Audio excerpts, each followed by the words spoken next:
南加客家大战的选举结果分析，我从镜头睇到全台湾最南边的屏东站。礼拜屏东站中的选举结果，民进党的蔡其峰用23万以上的票数连任成功。南一方面，国民党所提名的候选人周典瑞也宣言败选，同时佢也是当面祝福当选人。那么下摆看到係蔡其峰，佢稍來外開之前就很難衝力，包含嘅是係拜水災嘅後續重建工作。咱所支持的蔡其峰已經超過22萬票啊！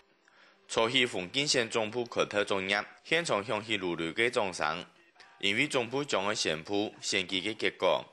正式宣布，咱大家所敬聽支持的蔡其峰縣長投票當選連任。先前本外界評估是6位相當接近嘅朱典倫，所以差7萬人票落敗。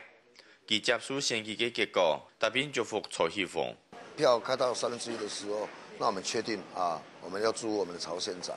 並煙火潘祥斌，新鮮嘅歡喜從表露喺支持者嘅面孔。蔡其峰嘅表情上相當嚴肅，因為屏東縣經過800水災以後，受創相當嚴重，未來嘅挑戰讓黨嘅開始。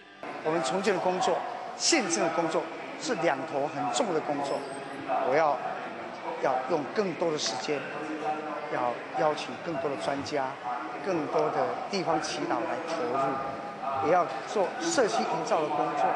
921很多的社區營造是成功的，那麼帶動地方產業，我們現在也要把這一種產業鏈被打斷的這個產業鏈，怎麼樣建立起來？這是一個非常艱難的挑戰，做好了，我相信也是歷史非常重要的一個記錄。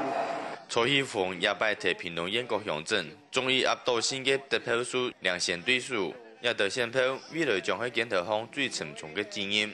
人民現在相信蔡其峰，嘛希望實現佢嘅競選口號，幸福屏東，一定成功。